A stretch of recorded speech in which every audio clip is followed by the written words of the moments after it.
Meet the editors. Jimmy, ഇന്ന് സർക്കാരിനെതിരെ പ്രതിപക്ഷം കൊണ്ടുവന്ന അടിയന്തര പ്രമേയ നോട്ടീസ് അത് ആദ്യഘട്ടത്തിൽ പ്രതിപക്ഷം അടക്കം കരുതിയത് അതിനുള്ള അനുമതി ലഭിക്കില്ലെന്നാണ്. പക്ഷേ വളരെ പെട്ടെന്ന് ഭരണപക്ഷം അടിയന്തര പ്രമേയത്തിന് അവതരണാനുമതി കൊടുക്കുന്നു.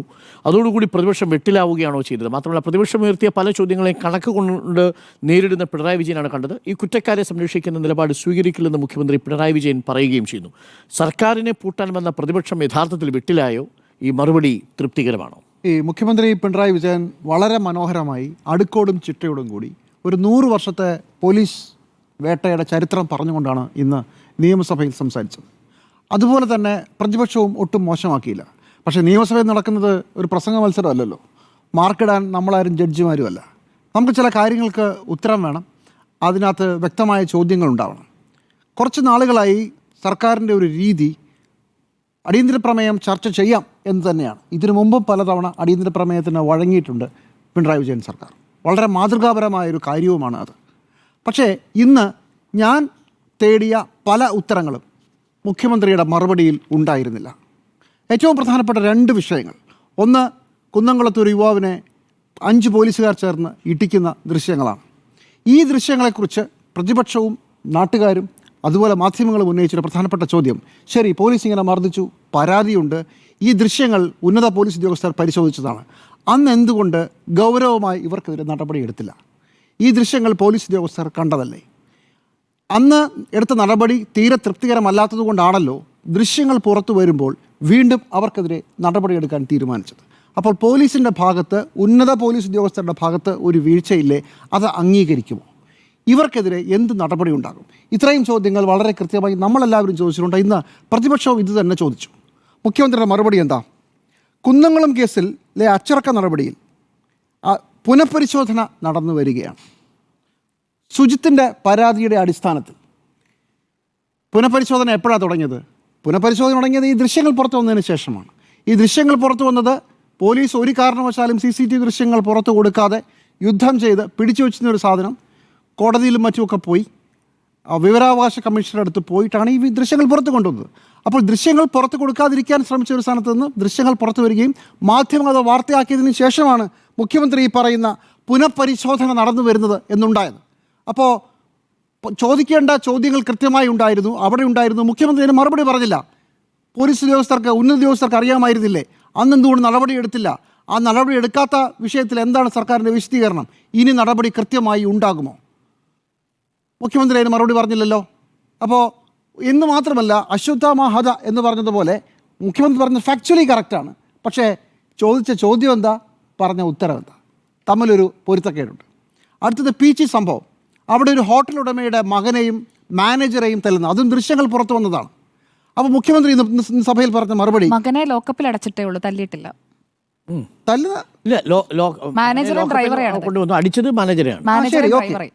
എന്തായാലും തല്ലുന്നതാണല്ലോ. ഇനിയിപ്പോൾ മകനെ അടിക്കണ്ട, തല്ലിയല്ലോ, നല്ല അന്തസ്സായിട്ട് തല്ലി. അത് ദൃശ്യങ്ങളിലുണ്ട് താനും. എന്ന് മാത്രമല്ല, പണം കൈമാറുന്നതിൻ്റെ ദൃശ്യങ്ങളുമുണ്ട്. ഇതും പരാതിയായി പോയതാണ്. ഈ പരാതിയിലും അന്വേഷണം നടന്നതാണ്. ഈ ദൃശ്യങ്ങളെല്ലാം ഉദ്യോഗസ്ഥർ കണ്ടതാണ്. അപ്പോൾ മുഖ്യമന്ത്രി പറഞ്ഞ മറുപടി, ഈ ഉദ്യോഗസ്ഥനെ സ്ഥലം മാറ്റി. ഇതാണെന്ന് മുഖ്യമന്ത്രി പറഞ്ഞ ഉത്തരം. മുഖ്യമന്ത്രി ഇന്ന് നിയമസഭയിൽ 8 വിഷയങ്ങൾ ഇതുപോലെയുള്ള പരാതികൾ എടുത്ത് എണ്ണി പറഞ്ഞുകൊണ്ട് അതിന് ഓരോന്നും മറുപടി പറഞ്ഞു. പീച്ചി 2ാമത്തെ വിഷയമായിരുന്നു. പോലീസ് ഉദ്യോഗസ്ഥനെ എങ്ങോട്ടാണ് സ്ഥലം മാറ്റിയത്? തൃശ്ശൂർ തന്നെയുള്ള ട്രാഫിക്കിലേക്ക് സ്ഥലം മാറ്റി. ഇതാണ് പറഞ്ഞ മറുപടി. പക്ഷേ പറയാത്തത് എന്തൊക്കെ ഉണ്ടായിരുന്നു? ഇത് അന്നെടുത്ത നടപടി. അതിനുശേഷം ഇയാൾക്ക് പ്രമോഷൻ കിട്ടി. അതിനുശേഷം ഇയാൾ നിർബാധം സർവീസിൽ വിഹരിക്കുന്നു. അതിനുശേഷം അദ്ദേഹത്തിന് പോലീസുമായി ബന്ധപ്പെട്ട എല്ലാ കാര്യങ്ങളും കിട്ടുന്നു. എന്നിട്ട് ഇന്ന് സഭയിൽ ഇത്രയും പറഞ്ഞതിന് ശേഷം ഉച്ച കഴിയുമ്പോൾ വാർത്ത വരുന്നു, ഇയാളെ സസ്പെൻഡ് ചെയ്തു. നേരത്തെ കുന്നംകുളം സംഭവത്തിലെ അതേ വിഷയം, ദൃശ്യങ്ങളുണ്ട്, പരാതിയുണ്ട്, പോലീസിലെ ഉന്നത ഉദ്യോഗസ്ഥർ അന്വേഷിച്ചതാണ്. പക്ഷേ പോലീസ് അന്ന് നടപടി എടുത്തില്ല. എടുക്കേണ്ട ഉദ്യോഗസ്ഥർ കണ്ണടച്ചു, അല്ലെങ്കിൽ എടുക്കേണ്ട രീതിയിൽ എടുത്തില്ല. ഈ 2 വിഷയങ്ങളിലും സർക്കാരിൻ്റെ ഭാഗത്ത് വളരെ വലിയ ഗുരുതരമായ വീഴ്ച, ആഭ്യന്തര വകുപ്പിൻ്റെ കാര്യത്തിൽ വളരെ വലിയ വീഴ്ച, ഉന്നത പോലീസ് ഉദ്യോഗസ്ഥരുടെ വീഴ്ചയാകുമ്പോൾ സ്വാഭാവികമായും ആഭ്യന്തരമന്ത്രിയും അതിന് സമാധാനം പറയണം. ഈ കാര്യത്തിൽ സമാധാനം പറഞ്ഞില്ല. ഇനി ഒരു വിഷയം കൂടെ മുഖ്യമന്ത്രി പറഞ്ഞു. 3ാമത്തേത് മൂവാറ്റുപുഴയിൽ ഒരു ബാറ്ററി മോഷണവുമായി ബന്ധപ്പെട്ടുള്ള സംഭവമാണ്. നമ്മൾ റിപ്പോർട്ട് ചെയ്തതാണ്. അപ്പോൾ മുഖ്യമന്ത്രി പറഞ്ഞ മറുപടി എന്താ? ഒരാളുടെ ബാറ്ററി മോഷണം പോയി. അപ്പോൾ ചെന്ന് ചോദ്യം ചോദിച്ചപ്പോൾ അയാൾക്ക്, ഈ പ്രതിക്ക്, അമൽ എന്ന് പറഞ്ഞ ആൾക്ക് പറയുന്നതിൽ എന്തോ സംശയം. അപ്പോൾ ഞങ്ങൾ വിളിച്ചുകൊണ്ട് പോലീസ് സ്റ്റേഷനിൽ കൊണ്ടുവന്നു. അവിടെ ചെന്നപ്പോൾ ഈ ബാറ്ററി അല്ല എൻ്റെ ബാറ്ററി എന്ന് പരാതിക്കാരൻ പറഞ്ഞു. അയാളെ വിട്ടയച്ചു. ഇതാണ് മുഖ്യമന്ത്രി പറഞ്ഞ മറുപടി. പക്ഷേ ഈ അമൽ എന്ന് പറഞ്ഞ മനുഷ്യൻ കരഞ്ഞുകൊണ്ട് നമ്മളോട് പറഞ്ഞത് അയാളുടെ മുറിവുകൾ ഇതെല്ലാം നമ്മൾ കേട്ടതാണ്, അല്ലെങ്കിൽ അയാൾ നുണ പറഞ്ഞതാണെന്ന് പറയണം. ഞാൻ വിശ്വസിക്കുന്നില്ല. അപ്പോൾ വളരെ ലാഘവത്തോടു കൂടി ഫാക്ച്വലി ശരിയാണെന്ന് തോന്നുന്ന, പക്ഷേ ഒരുപാട് കാര്യങ്ങൾ മറച്ചു വെച്ചുകൊണ്ടുള്ള വളരെ വിശദമായ മറുപടിയാണ് മുഖ്യമന്ത്രി ഇന്ന് നിയമസഭയിൽ പറഞ്ഞത്. ഇതായിരുന്നില്ല ഈ കാര്യത്തിൽ ഞങ്ങൾ പ്രതീക്ഷിച്ചത്. കാരണം കേരളത്തിലെ ജനങ്ങൾ മുഴുവൻ ഈ ദൃശ്യങ്ങൾ കണ്ടതാണ്. ഈ ദൃശ്യങ്ങൾക്ക് മേൽ ഉന്നത ഉദ്യോഗസ്ഥർ കണ്ണടച്ചു എന്ന് എല്ലാവരും വിശ്വസിക്കുന്നതാണ്. അത് തെറ്റിപ്പോയി എന്ന് പറയുന്നതിന് എന്താണ് കുഴപ്പം? അത് തെറ്റിപ്പോയെന്നും ഇനി അങ്ങോട്ട് നടപടിയെടുക്കാൻ പോവുകയാണെന്നും അതിനെന്താണ് സംവിധാനമെന്നുമല്ലേ മുഖ്യമന്ത്രി പറയേണ്ടത്. സത്യത്തിൽ ഇങ്ങനൊരു നീക്കം പോലീസിനകത്ത് നടക്കുന്നുണ്ടെന്നാണ് ഞാൻ മനസ്സിലാക്കുന്നത്. അതിൻ്റെ ഭാഗമായിട്ടാണ് ഇന്ന് ഉച്ചകഴിഞ്ഞുള്ള സസ്പെൻഷനൊക്കെ. പക്ഷേ സഭയിൽ അതല്ല പറഞ്ഞത്. സഭയിൽ 1923 മുതലുള്ള ബ്രിട്ടീഷ് പോലീസിൻ്റെയും അവിടെ നിന്നുള്ള കോൺഗ്രസ് സർക്കാരുകളുടെ കീഴിലുള്ള പോലീസിൻ്റെയും പല കാലത്തുള്ള പോലീസ് നരനായാട്ടിൻ്റെയും കഥയൊക്കെയാണ് പറഞ്ഞത്. നമുക്കതെല്ലാം പറയാം, എല്ലാം സമ്മതിക്കാം. 2016 വരെയുള്ള ഉദയകുമാറിനെ ഉരുട്ടിക്കൊല്ലടക്കം പറയാം. പക്ഷേ കഴിഞ്ഞ 9 വർഷം അങ്ങാണ് മുഖ്യമന്ത്രി. എന്താണ് വ്യത്യാസമുണ്ടാക്കിയത്? അതിന് മുഖ്യമന്ത്രി മറുപടി പറഞ്ഞു. 144 പോലീസ് ഉദ്യോഗസ്ഥരെ സർവീസിൽ നിന്ന് പിരിച്ചുവിട്ട ഒരു സർക്കാരാണ് എൻ്റേത് ഈ കഴിഞ്ഞ ആഴ്ച വരെ. പക്ഷേ അതിനകത്തൊരു പ്രശ്നം, സ്വാഭാവികമായും തിരിച്ചുള്ള ചോദ്യം വരും, കോൺഗ്രസിൻ്റെ കാലത്ത് എത്ര പേരെ പിരിച്ചുവിട്ടു? കോൺഗ്രസ്സുകാർക്ക് അറിഞ്ഞൂടാ. ഇന്ന് സഭയിൽ നേരത്തെ അരുൺ പറഞ്ഞാൽ ഒരു പക്ഷേ പ്രതീക്ഷിച്ചിട്ടുണ്ടാവില്ല ഇങ്ങനെ ഉത്തരം വരുന്നത്. മാധ്യമങ്ങളുടെ കയ്യിലും ഇപ്പോൾ ഈ ഉത്തരമില്ല. പക്ഷേ എൻ്റെ സർക്കാരിൻ്റെ കാലത്ത് 144 പേരെ പിരിച്ചുവിട്ടു എന്ന് പറയുമ്പോൾ അതിനൊരു പ്രത്യേകത ഉണ്ടാവണമെങ്കിൽ അതിന് തൊട്ട് മുമ്പത്തെ കാലത്ത് ഇത് കുറവായിരിക്കണ്ടേ? ഇപ്പോൾ 200 അപ്പുറത്തെ കാലത്തെങ്കിലോ 144 കുറവല്ലേ? ഈ കണക്കുകൾ ആരുടെ കയ്യിലായിരിക്കുന്നത്? സംസ്ഥാന സർക്കാരിൻ്റെ കയ്യിലാണ്, മുഖ്യമന്ത്രിയുടെ ഒരു വിരൽത്തുമ്പിലാണ്. ആ കണക്കിന് സഭയിൽ പറയാത്തത് എന്താ? അങ്ങനെ പറഞ്ഞിട്ടല്ലേ 144 ഒരു വലിയ സംഖ്യയാണെന്ന് സ്ഥാപിക്കാൻ പറ്റൂ മുഖ്യമന്ത്രി? അങ്ങനെയല്ലേ ചെയ്യേണ്ടത്? അപ്പോൾ അത് പറയാത്തതിൽ ഒരു ദുഷ്ടലാക്കുണ്ട് എന്ന് ഞാൻ വിചാരിക്കുന്നു. ചിലപ്പോൾ സംഖ്യ ഇതിലും കൂടുതലായിരിക്കണം, എനിക്കറിയില്ല. പക്ഷേ എപ്പോഴും സ്റ്റാറ്റിസ്റ്റിക്സ് കമ്പാരിസണിലാണ് ഇരിക്കുന്നത്. അത് അടിസ്ഥാന തത്വമാണ്. അതങ്ങ് മനഃപൂർവ്വം മറച്ചു വെച്ചു എന്നുള്ളതാണ് അതിൻ്റെ വസ്തുത. കാരണം പ്രതിപക്ഷത്തിൻ്റെ കയ്യിൽ ഈ ഡേറ്റ ഉണ്ടാവില്ല. ഇനിയിപ്പോൾ വിവരാവകാശം കൊടുത്താലും ചിലപ്പോൾ 1 മാസം കഴിഞ്ഞേക്ക് കിട്ടുള്ളൂ. അപ്പോഴേക്കും ഇതൊക്കെ അടങ്ങും എന്നാണോ കരുതിയത്? മുഖ്യമന്ത്രി മറ്റൊരു കാര്യം കൂടെ പറഞ്ഞു. തിരുവഞ്ചൂർ സഭയിൽ ഇരിക്കില്ല, അവർ രണ്ടുപേരും ആഭ്യന്തര വകുപ്പ് മന്ത്രിമാരല്ല, അവർക്കറിയില്ലേ? അപ്പോൾ ഡേറ്റ കിട്ടില്ലല്ലോ. ഈ സർക്കാരിൻ്റെ കയ്യിലുള്ള ഡേറ്റ കമ്പൈൽ ചെയ്ത് വരണ്ടേ? അതല്ല, ഒരു നോട്ടീസ് കൊടുക്കുമ്പോൾ ഈ ഡാറ്റ ഇല്ലാതെയാണോ വരുന്നത്? അതല്ല വിഷയം. നിങ്ങളുടെ വിഷയം, നിങ്ങൾ സർക്കാരാണ്. സർക്കാർ ഒരു വാദം ഉന്നയിക്കുമ്പോൾ ആ വാദം, ഇപ്പോൾ ഞാൻ നിങ്ങളെക്കാൾ വെയിറ്റ് ഉള്ള ആളാണ്, അപ്പോൾ നിങ്ങളുടെ വെയിറ്റും എൻ്റെ വെയിറ്റും കൂടെ കമ്പയർ ചെയ്തിട്ടാണ് എൻ്റെ വെയിറ്റ് ഞാൻ പറയേണ്ടത്. ആ കമ്പാരിസൺ അതാണ് ചോദിക്കുന്നത് ജിമ്മി. ഒരു ഉദ്യോഗസ്ഥന്റെ പേര് പറയാനാണ് ചോദിക്കുന്നത്. ഒരു ഉദ്യോഗസ്ഥന്റെ പേര് പറയൂ. അല്ല, അത് അവിടെ വെച്ചല്ല. അപ്പൊ അവിടെ രമേശ് ചെന്നിത്തല ആഭ്യന്തര വകുപ്പ് മന്ത്രിയായ ഒരാൾ അവിടെ ഇരിപ്പുണ്ട്. രമേശ് ചെന്നിത്തല എഴുന്നേറ്റ് പറഞ്ഞ മറുപടി, ഇഷ്ടംപോലെ ഉദ്യോഗസ്ഥർ നടപടിയെടുത്തിട്ടുണ്ട്, കണക്കുമായി വരാം. ഒരാളുടെ പേര് പറഞ്ഞ പേര് കിട്ടിയെന്ന് വരില്ല. പക്ഷെ മുഖ്യമന്ത്രിയുടെ കയ്യിൽ കണക്കുണ്ടല്ലോ. മുഖ്യമന്ത്രിക്ക് ആ കണക്കുണ്ട്. ആ കണക്ക് കമ്പയർ ചെയ്യേണ്ടത് ആരാ? കമ്പയർ ചെയ്തിട്ടല്ലേ ഉത്തരം പറയേണ്ടത്. ആ കമ്പാരിസൺ ഇല്ലെങ്കിൽ ഒരു കണക്കിന് വിലയില്ല. അത് നിങ്ങൾക്ക് അറിയാവുന്ന കാര്യമല്ലേ. ഇനി പോലീസ് കംപ്ലയിൻറ്റ്സ് അതോറിറ്റിയെക്കുറിച്ച് അദ്ദേഹം പറഞ്ഞു.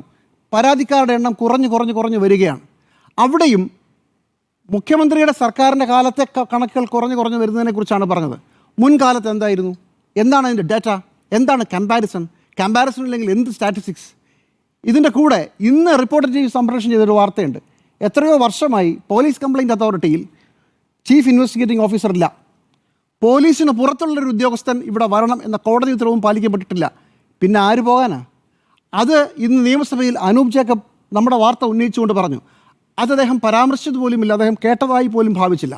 അപ്പോൾ മുഖ്യമന്ത്രിയുടെ സർക്കാരിൻ്റെ കാലത്തെ ഭരണ നേട്ടങ്ങളെക്കുറിച്ചുള്ള കണക്ക് പൊളിഞ്ഞുപോയി. അത് കമ്പാരിസൺ ഇല്ലെങ്കിൽ അത് ശരിയാകില്ല എന്നാണ് ഞാൻ വിചാരിക്കുന്നത്. അതോടൊപ്പം ഈ കാര്യത്തിൽ ചെയ്ത നടപടികളെക്കുറിച്ച് വളരെ ഒഴുക്കൻ മട്ടിൽ വളരെ യാന്ത്രികമായിട്ടാണ് മുഖ്യമന്ത്രി സംസാരിച്ചത്.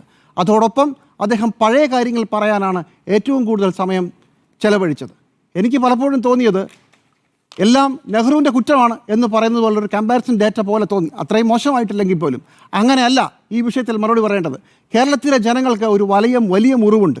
10, 30, 35 പേർ ക്യാമറയ്ക്ക് മുമ്പിൽ തന്നെ നിന്ന് പറയുകയാണ് ഞങ്ങൾ ഉപദ്രവിക്കപ്പെട്ടു. ഈ വിഷയം എനിക്ക് മനസ്സിലായി. ഈ വിഷയത്തിൽ ഇന്ന തിരുത്തൽ നടപടികൾ ഉണ്ടാകും. അതാണ് മുഖ്യമന്ത്രി പറയേണ്ടത്. ആ മറുപടി മുഖ്യമന്ത്രിയുടെ ഭാഗത്തു നിന്ന് ഉണ്ടായില്ല. തൃപ്തികരമോ എന്നതാണ് ചോദ്യം. ഇന്ന് യഥാർത്ഥത്തിൽ കസ്റ്റഡി മർദ്ദനവുമായി ബന്ധപ്പെട്ട ഉപക്ഷേപമാണ് സഭയിൽ അടിയന്തര പ്രമേയത്തിനായി റോജി എം ജോണും പ്രതിപക്ഷവും ഉന്നയിച്ചത്. യഥാർത്ഥത്തിൽ ഭരണപക്ഷത്തിൻ്റെ കസ്റ്റഡിയിൽ 2-2.5 മണിക്കൂർ നേരം പ്രതിപക്ഷം ഇരുന്ന് വിങ്ങിപ്പൊട്ടുകയായിരുന്നു എന്നാണ് എനിക്ക് മനസ്സിലാവുന്നത്. അതിൽ ശരിയാണ്, നമ്മൾ പുറത്തു വന്ന ദൃശ്യങ്ങളനുസരിച്ച് പോലീസുകാർക്കെതിരെ നടപടി ഉണ്ടായില്ല. വളരെ സ്പെസിഫിക്കായി ഒരു 3-4 കേസുകളിൽ ഗുരുതരമായ വീഴ്ച സംഭവിച്ചു എന്നത് ചൂണ്ടിക്കാട്ടി പോലീസ് സേനയെ മുഴുവൻ കടന്നാക്രമിച്ചുകൊണ്ട് ഭരണപക്ഷത്തെ വെല്ലുവിളിച്ചുകൊണ്ട് ഭരണപക്ഷത്തെ പ്രതിക്കൂട്ടിൽ നിർത്താം എന്ന് കരുതിയ വലിയൊരു പ്രതീതി നിർമ്മാണത്തിനുള്ള ഒരു അവസ്ഥ യഥാർത്ഥത്തിൽ ഭരണപക്ഷം ഇന്ന് നശിപ്പിച്ചു കളഞ്ഞു. അതായത് അടിയന്തര പ്രമേയം ചർച്ചയ്ക്കെടുക്കുമെന്ന് പ്രതിപക്ഷം സ്വപ്നത്തിൽ പോലും കരുതിയിരുന്നില്ല. അതിന് 2-3 കാരണങ്ങളുണ്ട്. കാരണം ഇതിൽ സബ്മിഷൻസ് ഇന്നലെ സാധാരണ രീതിയിൽ ഈ പ്രതിപക്ഷം സബ്മിഷൻസ് ഒരുപാട് ഉന്നയിക്കുന്നതാണ്. ഇന്നലെ കൊടുത്ത സബ്മിഷൻസ് പോലും പിൻവലിക്കുന്ന സാഹചര്യമാണ് ഉണ്ടായത് വൈകുന്നേരമായപ്പോഴേക്കും. കാര്യം എന്താണ് പ്രതീക്ഷിച്ചത്?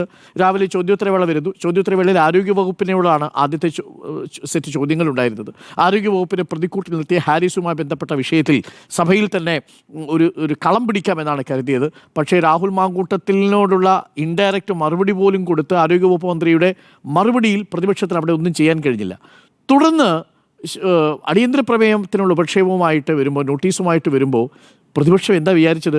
വളരെ പെട്ടെന്ന് വന്ന് LDF-ൽ എങ്ങനെയാണോ മുഖ്യമന്ത്രി പിണറായി വിജയൻ വിശദീകരണം നടത്തിയത്, ഒറ്റപ്പെട്ട സംഭവങ്ങളെ പർവ്വതീകരിച്ച് കാണിക്കാൻ പ്രതിപക്ഷം ശ്രമിക്കുന്നു എന്നൊരു വാചകം പറഞ്ഞ് അതുകൊണ്ട് അടിയന്തര പ്രമേയം സഭ നിർത്തിവെച്ച് ചർച്ച ചെയ്യേണ്ടതില്ല എന്ന് മുഖ്യമന്ത്രി തീരുമാനമെടുക്കുമെന്ന് കരുതി.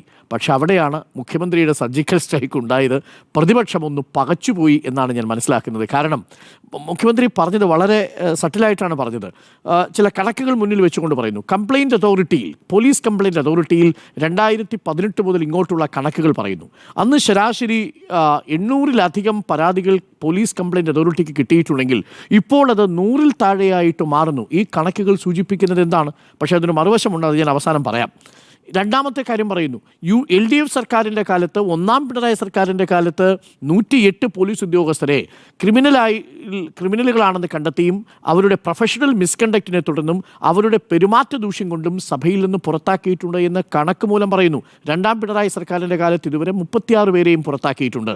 അങ്ങനെ 2 പിണറായി സർക്കാരിൻ്റെ കാലത്ത് 144 ഉദ്യോഗസ്ഥരെ പുറത്താക്കി എന്ന് പ്രതിപക്ഷത്തോട് ചോദ്യം കൂടി ചോദിക്കുന്നുണ്ട്. നിങ്ങളുടെ കാലത്ത് പുറത്താക്കിയ ഒരു ഉദ്യോഗസ്ഥൻ്റെ പേര് പറയാൻ പറ്റുമോ?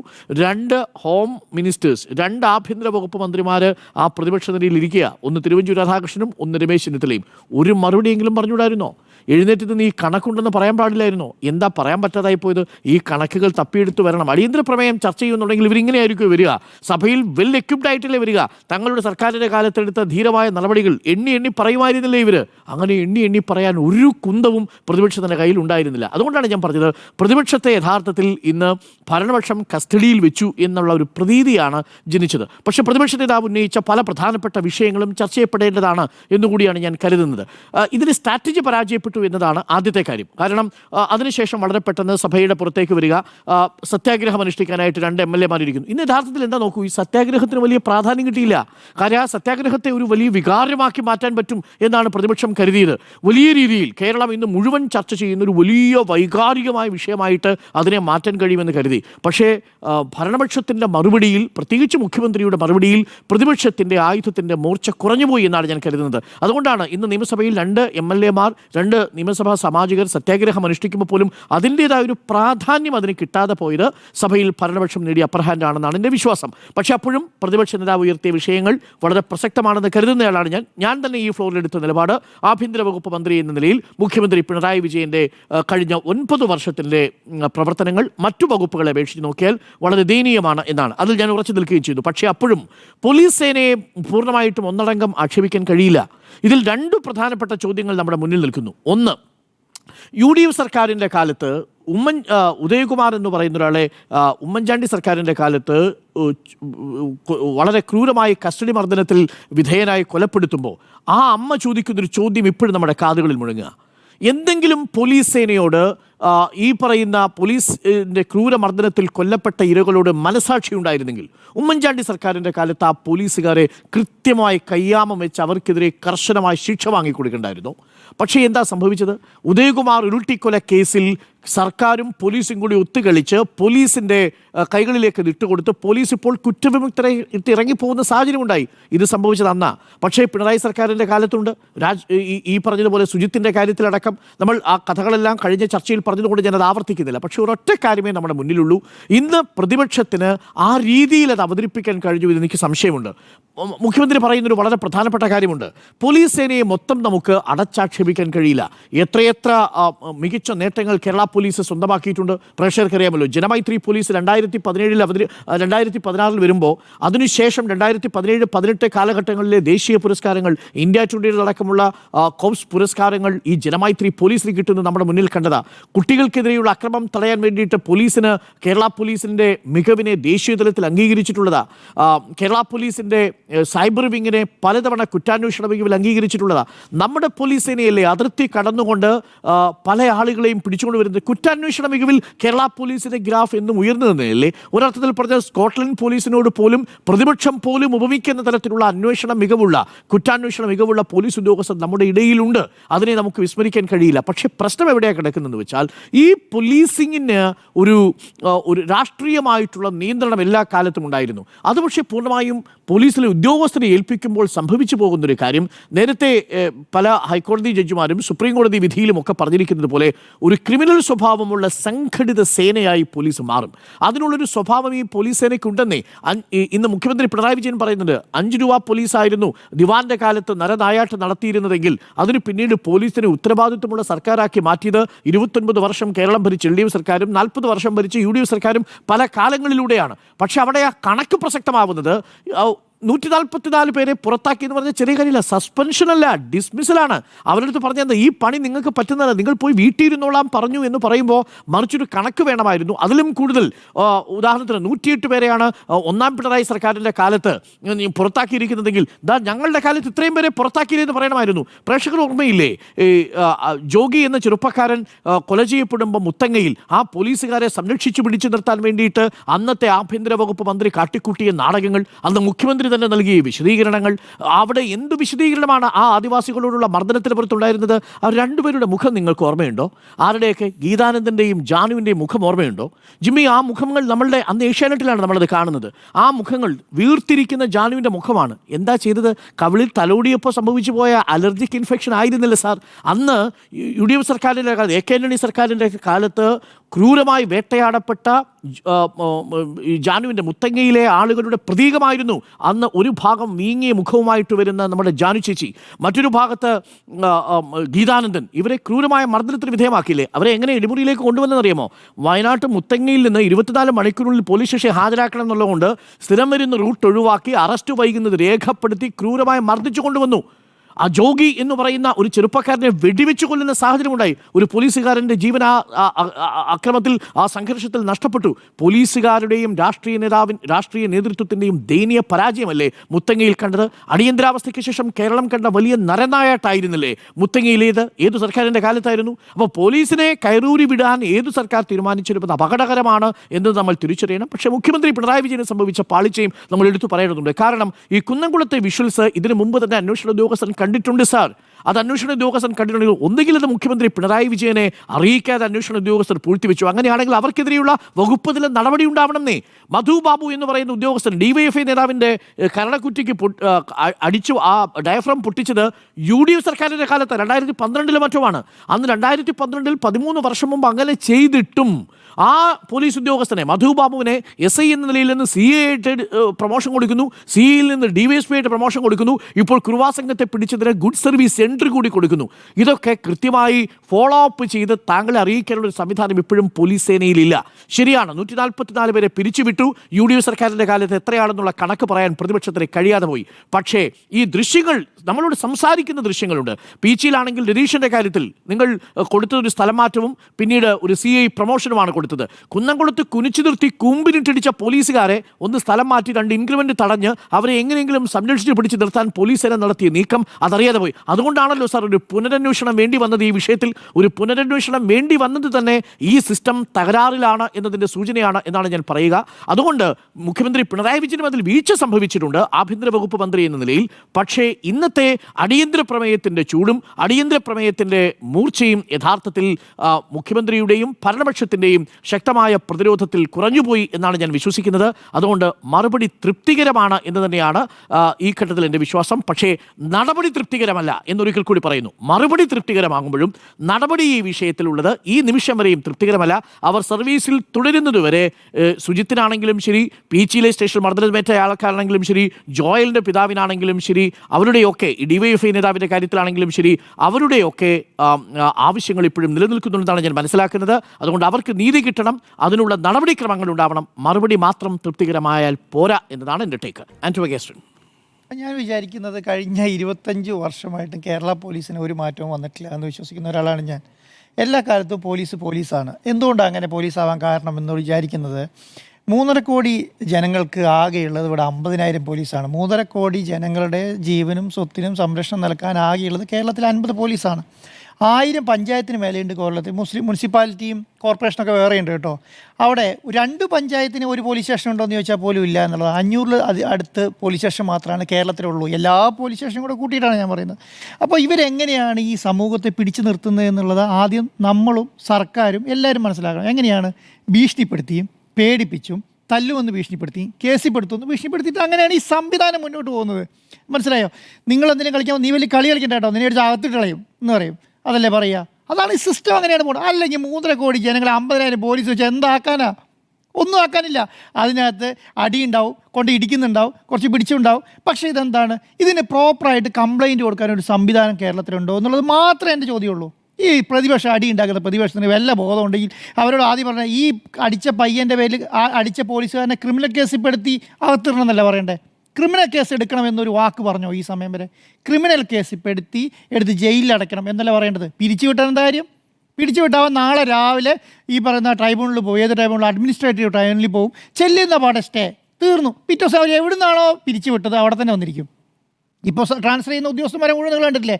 നെക്സ്റ്റ് ഡേ ട്രൈബ്യൂണലിൽ പോവാണ്. ട്രൈബ്യൂണലിൽ ആരായിരിക്കുന്നത്? ട്രൈബ്യൂണലിൽ ഇതേ സീറ്റിലൊക്കെ ഇരുന്ന് പിന്നെ റിട്ടയർഡായിട്ട് നേരെ അവിടെ പോയി ട്രൈബ്യൂണലിൽ ഇരിക്കുക. കാരണം അവർക്ക് ആ ഉദ്യോഗസ്ഥനായിട്ട് അനുഭവിക്കുന്ന വിഷമങ്ങൾ മുഴുവൻ അറിഞ്ഞ് അവസാനം അവിടുന്ന് റിട്ടയർഡ് ആകുന്ന ആളെ പിടിച്ചിട്ടാണ് ഈ ട്രൈബ്യൂണലിൻ്റെ തലപ്പത്തിരുത്തുന്നത്. അപ്പോൾ ട്രൈബ്യൂണലിൽ ചെല്ലുന്നത് ഈ പെറ്റീഷൻ അങ്ങോട്ട് ചെന്നാൽ മതി. ഇപ്പം നിങ്ങൾ ഇയാളെ സസ്പെൻഡ് ചെയ്തെന്ന് വെച്ചോളൂ, അല്ലെങ്കിൽ ഡിസ്മിസ് ചെയ്തെന്ന് വെച്ചോളൂ, അല്ലെങ്കിൽ ട്രാൻസ്ഫർ ചെയ്തെന്ന് വെച്ചോ, ട്രൈബ്യൂണലിൽ ചെല്ലുന്നത് പാടെ സ്റ്റേ ആണ്. എവിടെയാണോ സർക്കാർ കൊണ്ടിരുത്തിയത് അവിടെ വന്നിരുന്നിട്ട് സർക്കാരിനെ വെല്ലുവിളിക്കും. നീയൊക്കെ പിരിച്ചുവിട്ടിട്ട് എന്തായി? ഞാനിവിടെ തന്നെ ഇരിക്കുന്നുണ്ടെന്ന് പറയും. ഇതാണ് കേരളത്തിൻ്റെ സിസ്റ്റം. ഇത് മനസ്സിലാക്കാതെ, ഇതിനൊരു സിസ്റ്റം പ്രോപ്പറായിട്ട് ഉണ്ടാക്കാതെ പ്രതിപക്ഷം പറയും. ഇപ്പം ഞാൻ ഉദാഹരണം പറയട്ടെ. ഈ നിയമസഭാ സമ്മേളനത്തിൻ്റെ ഭാഗത്ത് ഈ തല്ലിയത് കൊണ്ട് മാത്രം ഈ പറയുന്ന സുജിത്ത് കഷ്ടപ്പെട്ടത്, സുജിത്തും മറ്റേ വർഗീസ് ചേട്ടനോട് കഷ്ടപ്പെട്ട് പിന്നെ വീഡിയോ ദൃശ്യം എടുത്ത് പുറത്ത് കൊണ്ടുവന്നിരുന്നില്ലായിരുന്നെങ്കിൽ എന്ത് സംഭവിച്ചാൽ ഇവിടെ കേരളത്തിൽ ഒരടി ഉണ്ടായിട്ടില്ല. കേരളത്തിൽ പോലീസ് സ്റ്റേഷൻ അല്ല അതേ പറയാം. അന്ന് കുടിച്ചു നിർത്തി ഇടിച്ചിട്ടില്ല. ഈ 2 വർഷമായിട്ട് കുടിച്ചു നിർത്തി ഇടിച്ചവർ അറിഞ്ഞിട്ടില്ല. അപ്പോൾ എന്താ സംഭവം? ഇപ്പം യാദൃശ്യമായി ഇവരൊരു സാധനം കിട്ടി എന്നുള്ളത് മാത്രമേ ഉള്ളൂ. ഇത് കേരളത്തിൽ മുഴുവനും ഉള്ളതാണ്. കഴിഞ്ഞ 25 വർഷമായിട്ടുള്ളതാണ്. ഇതിന് തൊട്ട് മുമ്പുള്ള ഉമ്മൻചാണ്ടി സർക്കാരിൻ്റെ സ്ഥലത്ത് ഒരു ഇടി നടന്നിട്ടില്ല, ഒരു ലാത്തി ചാർജ് നടന്നിട്ടില്ല, ഒരു പോലീസുകാർ പിടിച്ചിട്ടില്ല. ഭയങ്കര ഡീസൻ്റായിട്ട് ചീത്ത പറയാതെ തെറി മാനെ കുട്ട ചക്കര എന്നൊക്കെ പറഞ്ഞിട്ടാണ് പോലീസുകാർ നിന്നിട്ടുള്ളത്.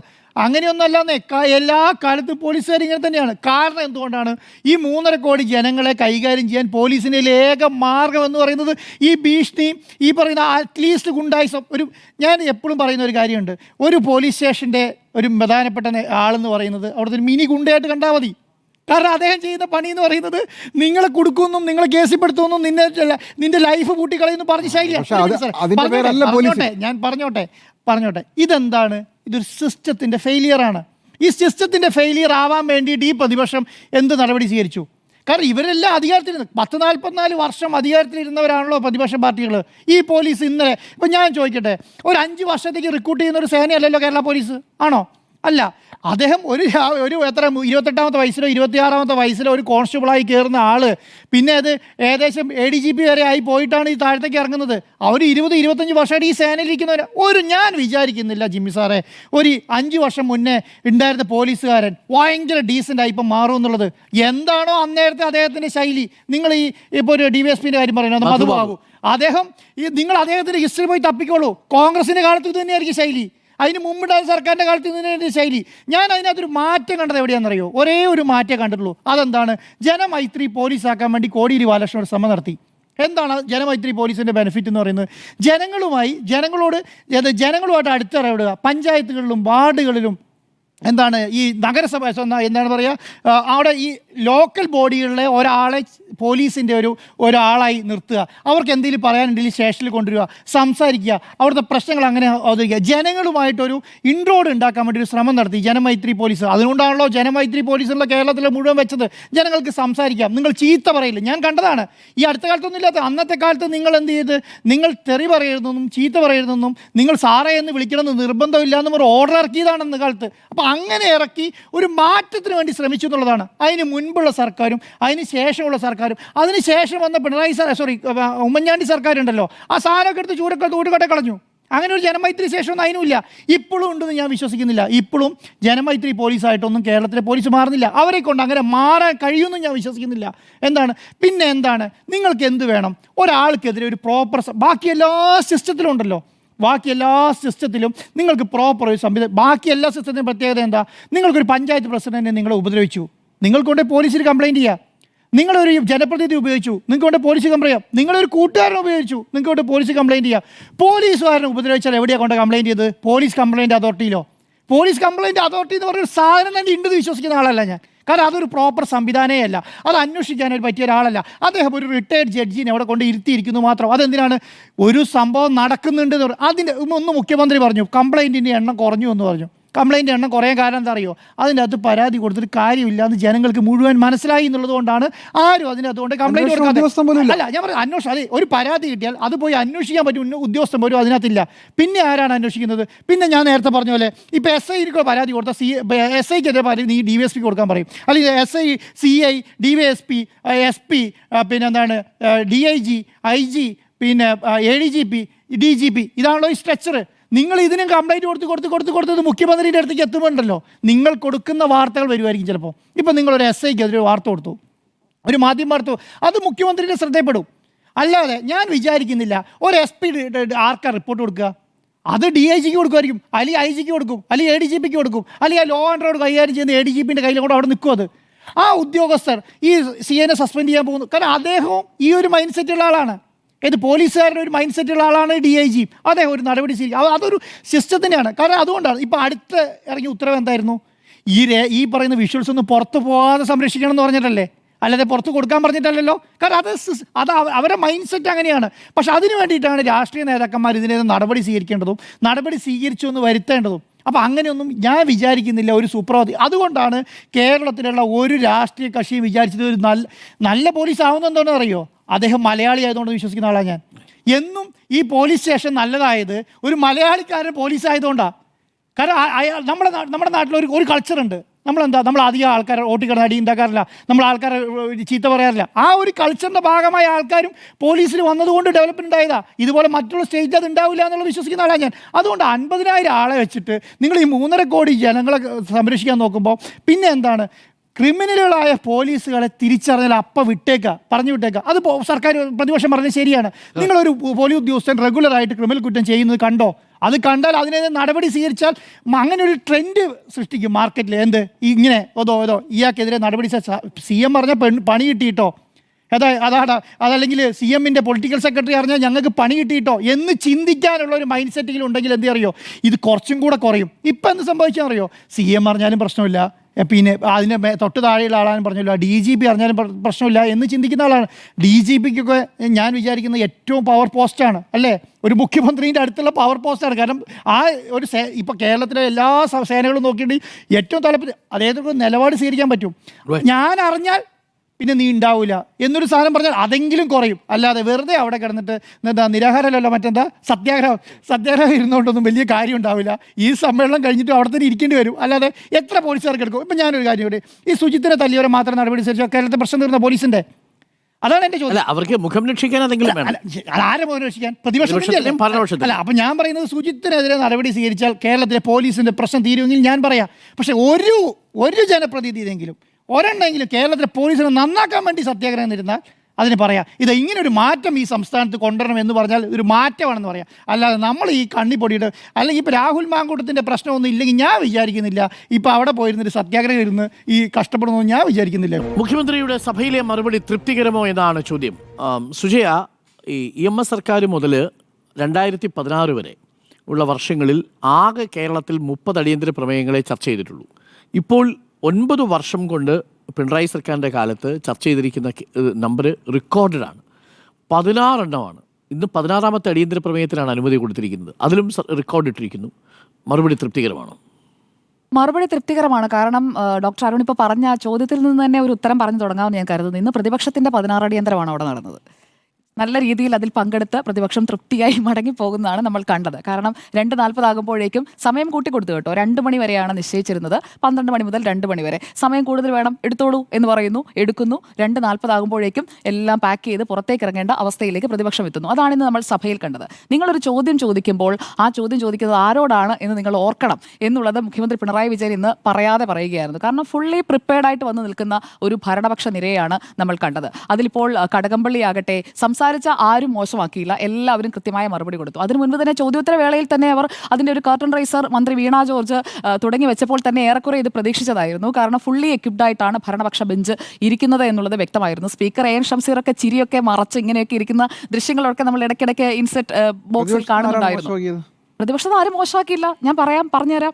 അപ്പോൾ മുഖ്യമന്ത്രിയുടെ മറുപടി തൃപ്തികരമോ എന്നതാണല്ലോ ചോദ്യം. അപ്പോൾ മുഖ്യമന്ത്രിയുടെ മറുപടിയിലേക്ക് തന്നെ നമുക്ക് വരാം.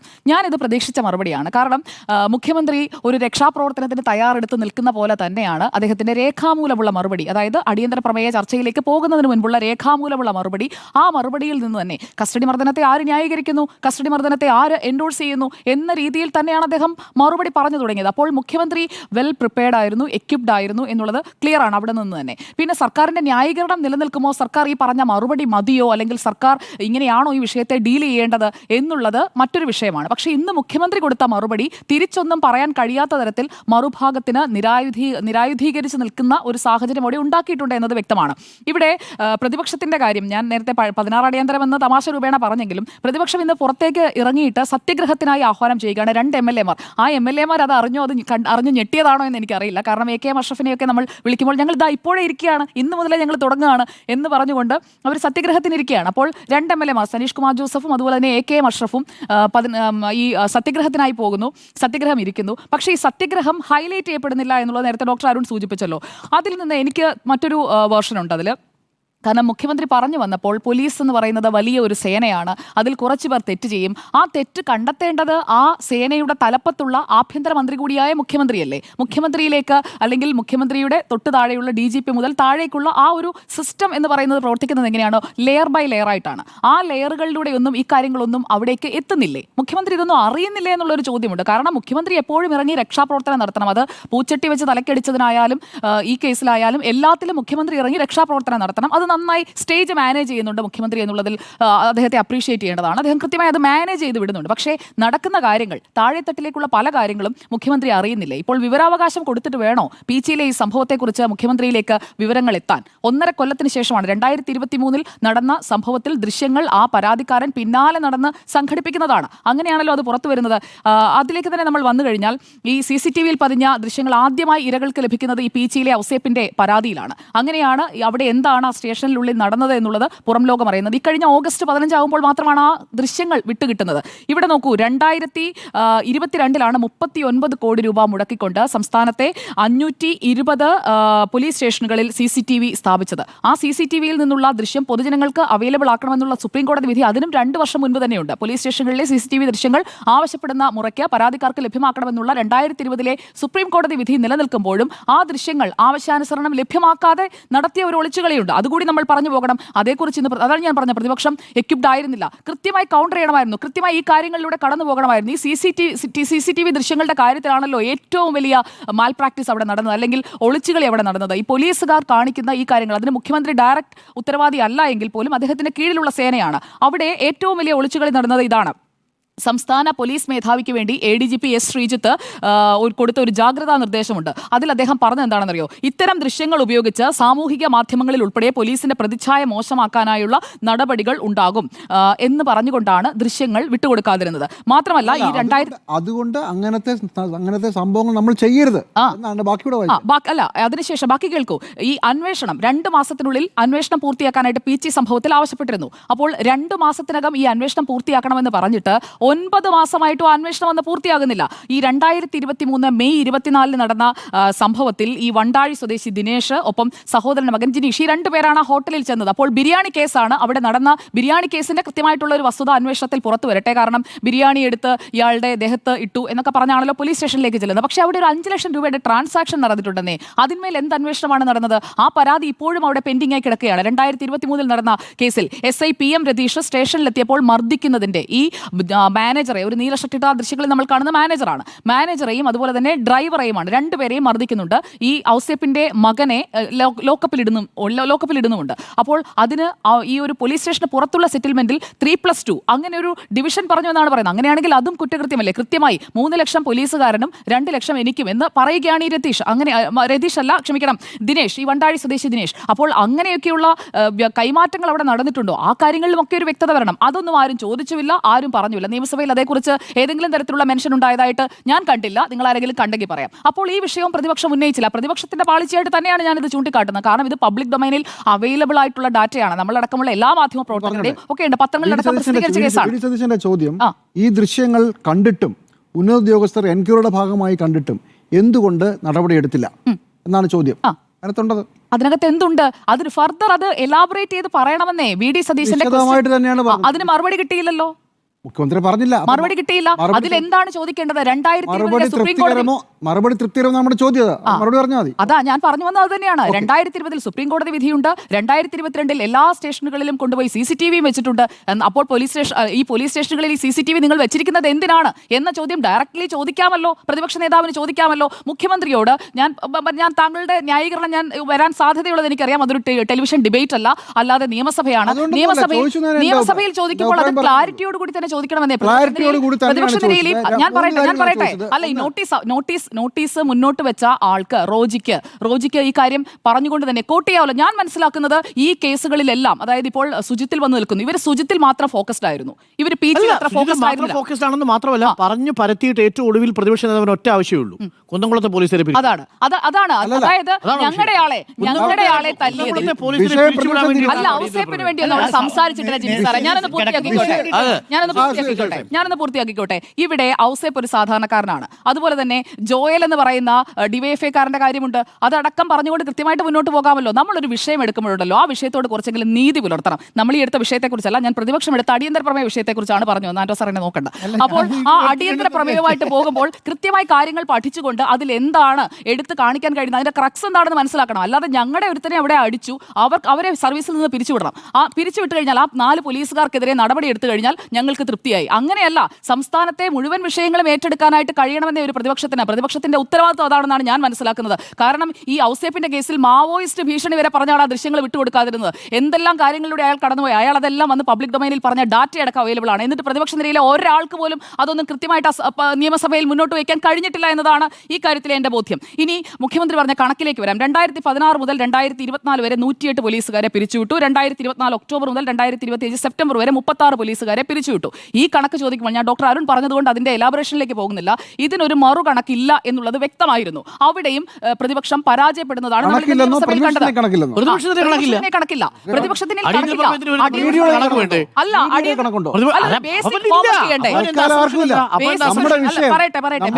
പ്രതിപക്ഷത്തെ മുഖ്യമന്ത്രി തോപ്പിച്ചോന്നാണോ? മറുപടി തൃപ്തികരമാകുന്നത് ഇതൊക്കെ കൊണ്ടാണ്. നിങ്ങൾക്ക് തൃപ്തികരമാണോ? അല്ല, മുഖ്യമന്ത്രിയുടെ മറുപടി ഇന്ന് കേട്ടിരുന്നവർക്കൊക്കെ തൃപ്തികരമാകുന്നത് ഇപ്പുറത്ത് നിന്ന് വേണ്ട ചോദ്യങ്ങൾ ഇല്ലാതെ പോയത് കൊണ്ടാണ്. ഞാൻ പറയട്ടെ, മുഖ്യമന്ത്രി ജിമ്മിക്ക് മുന്നോട്ട് വെക്കാമല്ലോ. ജിമ്മി പറയൂ, ഉമ്മൻചാണ്ടി സർക്കാരിന്റെ കാലത്ത്, AK ആന്റണി സർക്കാരിന്റെ കാലത്ത് എത്ര പോലീസുകാരെ പിരിച്ചുവിട്ടു? എന്റെ കയ്യിൽ ഇപ്പോൾ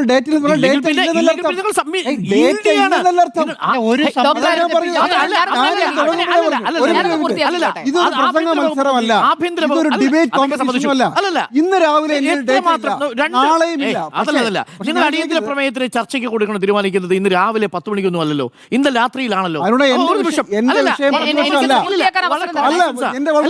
ജിമ്മി, കോമൺ സെൻസ് ആണ്. അടിയന്തര പ്രമേയത്തിന് ചർച്ചയ്ക്ക് എടുക്കുന്ന സമയത്ത് എന്തൊക്കെ തിരിച്ചു വരും, പ്രത്യേകിച്ച് കമ്പാരിസൺ. ഈ സർക്കാരിന്റെ കാലത്ത് അന്ന് മുതൽ ഇന്ന് വരെ ഏത് അടിയന്തര പ്രമേയം എടുത്തിട്ടുണ്ടോ? ഈ സർക്കാരിന്റെ കാലത്ത് 16 അടിയന്തര പ്രമേയങ്ങൾ ചർച്ച ചെയ്തിട്ടുണ്ട്. ആ എല്ലാ ചർച്ചകളിലും UDF സർക്കാരുമായിട്ടുള്ള താരതമ്യം ഉണ്ടായിട്ടുണ്ട്. അപ്പോൾ ഈ വിഷയത്തിൽ ഉണ്ടാവുമെന്ന് പ്രതിപക്ഷ നേതാവ് കരുതണ്ടേ? തിരുവഞ്ചൂർ രാധാകൃഷ്ണൻ കരുതണ്ടേ? മറുപടി പറയട്ടെ. ഇത് കേൾക്കൂ, രമേശ് ചെന്നിത്തല കരുതണ്ടേ? സിമ്പിളായ ചോദ്യമല്ലേ? എത്ര പേരെ അതിന് മറുപടി പറയട്ടെ. പിരിച്ചു മുഖ്യമന്ത്രി പറയും. അതിന് മറുപടി പറയട്ടെ. പറയട്ടെ. മുഖ്യമന്ത്രിക്ക് കമ്പയർ ചെയ്യണമെങ്കിൽ മുഖ്യമന്ത്രിയാണ് കമ്പയർ ചെയ്യേണ്ടത്. പ്രതിപക്ഷത്തിന്റെ കണക്കില്ല എന്ന് പറഞ്ഞാൽ, ഒരു മിനിറ്റ് ഞാൻ പറഞ്ഞിട്ട്, പ്രതിപക്ഷത്തിന്റെ കണക്കില്ല എന്ന് എനിക്ക് ബാക്കി പറഞ്ഞാൽ പറയാനുണ്ട്. എന്റെ കണക്കില്ലെന്ന് പറഞ്ഞാൽ കണക്കില്ല എന്നല്ല അർത്ഥം. നിങ്ങൾ എന്തേ പറഞ്ഞത്? ഞാനൊന്ന് പറഞ്ഞോട്ടെ. പ്രതിപക്ഷ നേതാവ് ഗൃഹപാഠം ചെയ്യാൻ വരുമ്പോ മുഖ്യമന്ത്രി doctor Arun, doctor Arun, doctor Arun, എന്ത് പരിപാടിയാ? അല്ല, പ്രതിപക്ഷ നേതാവിനെ കണക്കില്ല. ഞാൻ ഒരു കാര്യം പറയട്ടെ. പ്രതിപക്ഷ നേതാവിനെ ഞാൻ ഒരു കാര്യം പറയട്ടെ. മുഖ്യമന്ത്രി കൂടി ഒരു പ്രതിപക്ഷ കണക്ക് നേതാവ്- അങ്ങനെയല്ല. പ്രതിപക്ഷ ഡോക്ടർ നേതാവിനെ അരുൺ, പ്രസംഗ മത്സരത്തിൽ തോൽപ്പിച്ചു. ഡോക്ടർ അരുൺ, അതാണ്. ഡോക്ടർ അരുൺ. പ്രതിപക്ഷ നേതാവ്. എന്റെ വിഷയം പ്രതിപക്ഷ നേതാവല്ലെന്ന്. എന്റെ വിഷയം പ്രതിപക്ഷ എന്റെ നേതാവാണെന്ന്. വിഷയം എന്റെ വിഷയം ഞാനൊന്ന് പറഞ്ഞോട്ടെ. വരുന്ന പ്രതിപക്ഷ എന്റെ നേതാവ് മുഖ്യമന്ത്രി ജിമ്മിക്ക് നോക്കുന്നത് എന്റെ കണക്കില്ലാതെ വരുന്ന പ്രതിപക്ഷ നേതാവ്, കണക്കില്ലാതെ വരുന്ന എന്റെ തിരുവഞ്ചൂർ മുഖ്യമന്ത്രി രാധാകൃഷ്ണൻ, ഞാൻ കണക്കില്ലാതെ വരുന്ന രമേശ് ചെന്നിത്തല. എന്നെ ഭരിക്കുന്ന പിന്നെ എന്താ അടിയന്തര അല്ല, പ്രമേയം അത്? ഞാൻ മറുപടി പറയട്ടെ. എന്നെ ജയിപ്പിച്ചിട്ടുള്ള മുഖ്യമന്ത്രിയുടെ കാലത്ത് മറ്റ് സർക്കാരിനേക്കാൾ മെച്ചപ്പെട്ടതായിരുന്നു. നിങ്ങൾ ഡേറ്റ കമ്പയർ ചെയ്ത് പറയണം. എന്ത് കമ്പയർ Compare ചെയ്യണം. ഇല്ല ഇവിടെ. Compare ഒരാളുടെ പേര് പറയാൻ മുഖ്യമന്ത്രിയുടെ കയ്യിലുണ്ട്. ഓപ്പൺ ചലഞ്ച് അല്ലേ? മുഖ്യമന്ത്രിയുടെ കയ്യിലുണ്ട്. എങ്കിൽ പിന്നെ കണക്ക് പറയാൻ ഞാൻ ചോദിക്കട്ടെ, പ്രതിപക്ഷത്തിന് എന്താ മടി? ഞാനൊന്ന് പറഞ്ഞോട്ടെ. തിരുവഞ്ചൂരിന് എന്താ മടി? നമ്മളിവിടെ തർക്കിക്കുന്നത് ഞാനൊന്ന് പറഞ്ഞോട്ടെ. എന്താ മടി? നമ്മളിവിടെ തർക്കിക്കുന്നത് പ്രതിപക്ഷം ജയിച്ചോന്നുള്ളതല്ല. അല്ലല്ല. എന്റെ വിഷയം അല്ലല്ല, ജയിച്ച കാരണം എന്താ? ആരോട് പറഞ്ഞോട്ടെ? അങ്ങനെ വല്ലതും പറയുമ്പോ അവിടെ അതിനുള്ള സാഹചര്യം ഒരുക്കിയില്ല. മാധ്യമപ്രവർത്തകന്റെ പ്രതിപക്ഷം പണിയതാ. തിരിച്ച് മാധ്യമപ്രവർത്തകരുടെ പണി. ഞാൻ പ്രതിപക്ഷം അല്ലല്ല, പ്രതിപക്ഷം prepared അല്ലല്ല, ഒരു ഞാനൊന്ന് പറഞ്ഞു പ്രതിപക്ഷം പൂർത്തിയാക്കിക്കോട്ടെ. prepared ആയിട്ട് ഈ data, വന്നിരുന്നുവെങ്കിൽ, അരുണ, ഈ data. പ്രതിപക്ഷം prepared ആയിട്ട് ഒറ്റ കാര്യം. വന്നിരുന്നുവെങ്കിൽ ഒറ്റ കാര്യം ഇന്ന് ഞാൻ പറയാം. മുഖ്യമന്ത്രി ശരി. ചോദിക്കുന്ന സമയത്ത് തിരുവഞ്ചൂരോ രമേശ് ചെന്നിത്തലയോ പ്രതിപക്ഷ നേതാവ് എഴുന്നേറ്റ് എന്ന് പറയാണ്, ദാ ഉമ്മൻചാണ്ടി സർക്കാരിന്റെ കാലത്ത് ഞങ്ങൾ പിരിച്ചുവിട്ടത് 72 പേരെയാണ്, സസ്പെൻഷൻ എടുത്തത് 80 പേരെ. തിരിച്ച് കണക്കുണ്ട്. ഒരു നിമിഷം ഈ സർക്കാരിന്റെ കയ്യിൽ കണക്കുണ്ട്. 770 പേർക്കെതിരെ അന്വേഷണം, 329 പേര് സസ്പെൻഷൻ, ബാക്കിയുള്ള 36 പേരെ രണ്ടാം പിണറായി സർക്കാരിന്റെ കാലത്ത് മാത്രം ഡിസ്മിസൽ, ഒന്നാം പിണറായി സർക്കാരിന്റെ കാലത്ത് 108. നാളിതുവരെയുള്ള ചരിത്രത്തിൽ ഏറ്റവും കൂടുതൽ പോലീസ് ഉദ്യോഗസ്ഥരെ പിരിച്ചുവിട്ട സർക്കാരിന്റെ പേര് പിണറായി വിജയൻ സർക്കാരാണെന്ന് പറയുമ്പോൾ പ്രതിഷേധിക്കാനോ അതിന് എതിർക്കാനോ പ്രതിപക്ഷത്തിന് കഴിയാതെ പോയതെന്താ? ശരി, എന്റെ മറുപടി പറയട്ടെ. എന്റെ ഉത്തരം മുഖ്യമന്ത്രി ഇത് പറയുമ്പോൾ ആ ഉത്തരം സബ്സ്റ്റാൻഷിയേറ്റ് ചെയ്യണമെങ്കിൽ കമ്പാരിസൺ വേണം. പ്രതിപക്ഷ അതാണ് തമാശ. ഉത്തരവില്ലാതിരിക്കുന്ന പ്രതിപക്ഷത്തിന് ഫോർ ആർഗ്യുമെന്റ്സ് ഞാൻ പറയുന്നു. ഉമ്മൻചാണ്ടി സർക്കാരിന്റെ കാലത്ത് ഒരാളെ പിരിച്ചു വിട്ടിട്ടില്ല. ആര് പറഞ്ഞു? ഉദയകുമാറിന്റെ കാലത്ത് ആരെ പിരിച്ചുവിട്ടെ? എപ്പോ പിരിച്ചു വിട്ടു? സർവീസിലാ. ആര്? അന്ന് തിരിച്ചു വന്നു. ഒറ്റ കാര്യം പറയാം. മുഖ്യമന്ത്രി 2021 744 ഗ്രേവ് ഇൻസിഡൻസ് കേസുകളുണ്ട്. 18 പേരെ പിരിച്ചുവിടുന്ന മുഖ്യമന്ത്രി പറഞ്ഞു. അപ്പൊ എങ്ങനെയാ? അതാണ് ഏറ്റവും പ്രധാനപ്പെട്ട. ഞാൻ പറഞ്ഞുതരാം എങ്ങനെയാണ് നടപടിയെടുക്കുന്നത്. 3 കാറ്റഗറിയാണ്. ഒന്ന്, നിങ്ങൾ ക്രിമിനൽ കേസിൽ ഉൾപ്പെട്ടിട്ടുള്ളവര്, അതാണ് ഈ 18. ബാക്കിയുള്ള ആൾക്കാരോ മിസ്കണ്ടക്ട്, അത് ഈ കാറ്റഗറിയിലല്ല. കേൾക്കൂ, മിസ്കണ്ടക്ട്. അത് കഴിഞ്ഞ് ഇനി ഒരു കാറ്റഗറി ഉണ്ട്, അഴിമതി അടക്കമുള്ള കാര്യങ്ങളും ഈ യൂണിഫോമിന് പറ്റാത്ത ബിഹേവിയറും അതുണ്ടാക്കിയിരിക്കുന്ന രണ്ടാമത്തെ കാറ്റഗറി. 3 കൂടി ആകുമ്പോഴാണ് 36. ആയിക്കോട്ടെ, ബാക്കിയുള്ള കണക്ക് എവിടെ? ബാക്കിയുള്ള നിങ്ങളൊരു കണക്ക്, നിങ്ങളൊരു ഡേറ്റ പറയുമ്പോൾ എന്റെ ആരുടെ നിങ്ങളൊരു ഡേറ്റ കമ്പയർ ചെയ്യണം. തീർച്ചയായിട്ടും യുഡിഎഫ് സർക്കാരിന്റെ കാലത്തെ ഡേറ്റയും കമ്പാരിസൺ ഉള്ളൂ. ചെയർമാനല്ലേ? അല്ല, സർക്കാർ പറയുമ്പോൾ കമ്പയർ ചെയ്യണം. നിങ്ങൾ എന്തേ പറയുന്നത്? കാര്യം പറയുമ്പോൾ ഇതുവരെയുള്ള എല്ലാ ഞങ്ങളുടെ സർക്കാരിന്റെ കാലത്ത് ഇത്ര രൂപയാണ് തൊഴിലില്ലായ്മ വേതനം. കഴിഞ്ഞ സർക്കാരിന്റെ കാലത്ത് തൊഴിലില്ലായ്മ ഇത്രയും ഉണ്ടായിരുന്നു. ഇതല്ലേ കമ്പാരിസൺ? ഇതുവരെ ഇതല്ലേ കമ്പാരിസൺ? ഞാൻ പറയുന്നത് കണക്കില്ല, നിങ്ങളുടെ പ്രതിപക്ഷ നേതാവിന്റെ കണക്കില്ല, എന്റെ കണക്കില്ല. നിങ്ങളുടെ പണി പറയൂ, താങ്കൾ പറയൂ, സർക്കാർ പറയൂ, എത്ര പേരെ പ്രതിപക്ഷ നേതാവ് പറഞ്ഞു? കണക്ക് ഡേറ്റ കമ്പാരിസൺ ഉണ്ടെങ്കിൽ കണക്ക് കണക്കല്ല. മനസ്സിലാവും. പറയാം, നിങ്ങളുടെ ചുമ്മാതല്ല.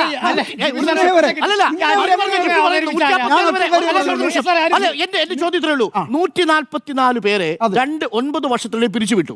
ഇതിനു മുമ്പുള്ള ഏതെങ്കിലും സർക്കാരിന്റെ കാലത്ത് ഇത്രയും കണക്കുകൾ ഉള്ളതായിട്ട് ജിമ്മിക്ക് അറിയോ? സർക്കാരിന് അറിയാമല്ലോ. സർക്കാർ പറയണം. സർക്കാർ അതുകൊണ്ടല്ലേ പറഞ്ഞത് ഞാൻ പറയാം, ഏറ്റവും കൂടുതൽ ഉദ്യോഗസ്ഥരെ പിരിച്ചുവിട്ടത് ഈ സർക്കാരിന്റെ കാലത്താണെന്ന് പറഞ്ഞാൽ ഏറ്റവും കൂടുതൽ എന്ന് പറഞ്ഞാൽ പോരാ എന്ന് മുഖ്യമന്ത്രി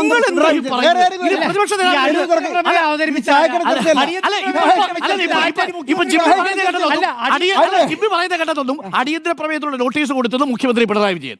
അതിനുള്ള കണക്കുകളുമായിട്ട് പറയേണ്ടത് അതല്ലല്ലോ.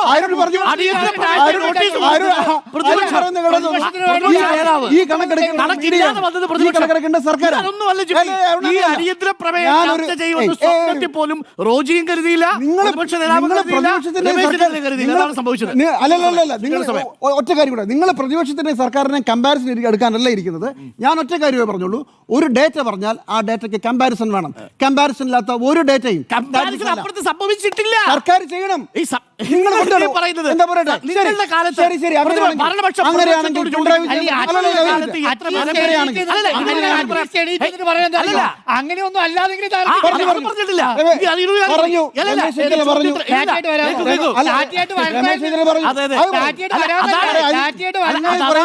നിങ്ങൾ ഈ പറയുന്നതിന്റെ പേര് ഡേറ്റ അല്ല, നിങ്ങൾ ഈ പറയുന്ന പേര് സ്റ്റാറ്റിസ്റ്റിക്സ് അല്ല. Not science. ഇത് ചോദ്യോത്തര വേളയിൽ ആശുപത്രിയുമായി ബന്ധപ്പെട്ട കാര്യത്തിന് ഇതേ പ്രതിപക്ഷ നേതാവ് എഴുന്നേറ്റ് ഉമ്മൻചാണ്ടി സർക്കാരിന്റെ കാലത്തെ മെഡിക്കൽ കോളേജിന്റെ എണ്ണം പറഞ്ഞിട്ടുണ്ട് ചോദ്യോത്തര വേളയിൽ. മെഡിക്കൽ കോളേജ് അപ്പൊ കണക്ക് കൂട്ടാറില്ല.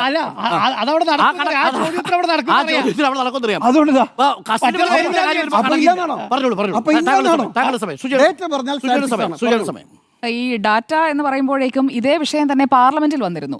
അവിടെ അപ്പോൾ കൊണ്ടുപോയ കണക്ക് നാഷണൽ ക്രൈം റെക്കോർഡ്സ് ബ്യൂറോയുടെ ഡാറ്റയാണ്. അത് ഈ കസ്റ്റോഡിയൽ ഡെത്തിന്റെ കാര്യത്തിലാണ്. കസ്റ്റോഡിയൽ ഡെത്ത് 2016 to 2024 കഴിഞ്ഞ വർഷം വരെയുള്ള 2024 വരെയുള്ള അപ്പോൾ 16 കസ്റ്റോഡിയൽ ഡെത്ത്സ് എന്നുള്ളത് നാഷണൽ ക്രൈം റെക്കോർഡ്സ് ബ്യൂറോയുടെ ഡാറ്റയാണ്. കേരളത്തിലെ കസ്റ്റോഡിയൽ ഡെത്ത്സ് 16. അപ്പോൾ 16-ൽ ഷമീർ മുതൽ താമിർ ജിഫ്രി വരെയുള്ള എല്ലാ കണക്കുകളും അതിൽ ഉൾപ്പെടുന്നതാണ്. ഇനി ഇതുമായി ബന്ധപ്പെട്ട് ഇവിടെ പ്രതിപക്ഷം ചോദിക്കേണ്ടിയിരുന്ന ചോദ്യം, അത് നമ്മൾ തന്നെ പോകണം. കാരണം നിയമപാലകരാണല്ലോ ഈ കുറ്റകൃത്യം ചെയ്തിരിക്കുന്നത്. ഇപ്പോൾ ഉദയകുമാറിന്റെ കേസിലാണെന്നുണ്ടെങ്കിൽ ഈ കഴിഞ്ഞ ഓഗസ്റ്റ് 27-ാം തീയതിയാണ് വിധി വന്നത്. അതിൽ തെളിവുകൾ ഇല്ലാത്തത് കൊണ്ടാണ് അവരെയൊക്കെ വെറുതെ വിട്ടത്. അത് CBIയുടെ പ്രശ്നമാണ്, അല്ലാതെ അവർ ചെയ്യാഞ്ഞിട്ടല്ല. കോടതിക്ക് മുന്നിൽ വരുന്ന തെളിവുകൾ മാത്രമേ പരിഗണിക്കാൻ സാധിക്കുകയുള്ളൂ. അതാണ് അവിടെ സംഭവിച്ചത്. പക്ഷേ ഇവിടെ ഇവർക്കെതിരായിട്ടുള്ള ക്രിമിനൽ കേസുകൾ അന്വേഷിക്കുന്നതിന്, സമഗ്രമായ അന്വേഷണം നടത്തുന്നതിന് സർക്കാരിന് കഴിഞ്ഞോ? എന്താണ് നടത്തിയ അന്വേഷണം? ആ ഡാറ്റ ഉണ്ടല്ലോ, ആ ഡാറ്റ പബ്ലിക് ഡൊമൈനിൽ അവൈലബിൾ ആണ്. അതിപ്പോൾ കോവിഡ് ക്വാറന്റൈൻ കേന്ദ്രത്തിൽ മരിച്ച ഷമീറിന്റെ കാര്യം അത് എടുത്തു പറയാമായിരുന്നല്ലോ. അത് VD സതീശൻ അറിയാത്തതല്ലോ, അത് റോജിക്ക് അറിയാത്തതല്ലോ. 31-കാരൻ ഷമീറിന്റെ ശരീരത്തിൽ 40-ലധികം മുറിവുകൾ.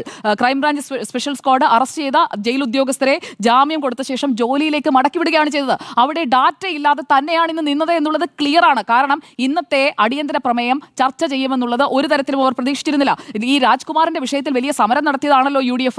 ഇടുക്കിയിൽ നിന്ന് തന്നെയുള്ള ആളുകൾക്ക് അത് ഉന്നയിക്കാമായിരുന്നല്ലോ. രാജ്കുമാറിനെ 2019-ലാണ്, ഒന്നാം പിണറായി സർക്കാരിന്റെ കാലത്താണ് 4 ദിവസം ഈ ഫലങ്ക അടക്കം ഉപയോഗിച്ചുകൊണ്ട് പീഡിപ്പിച്ചത്.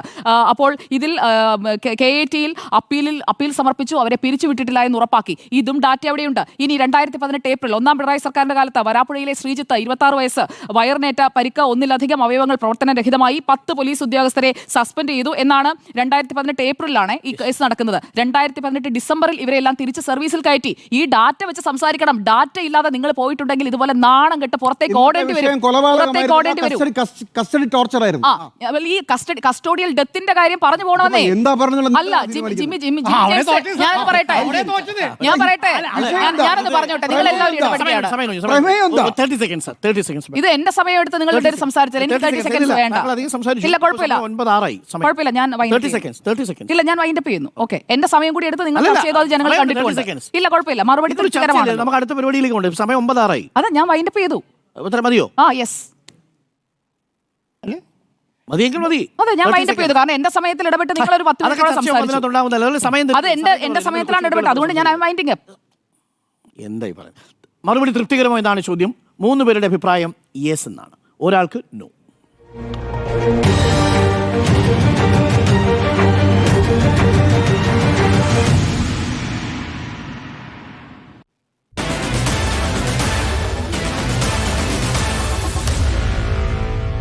Meet the editors.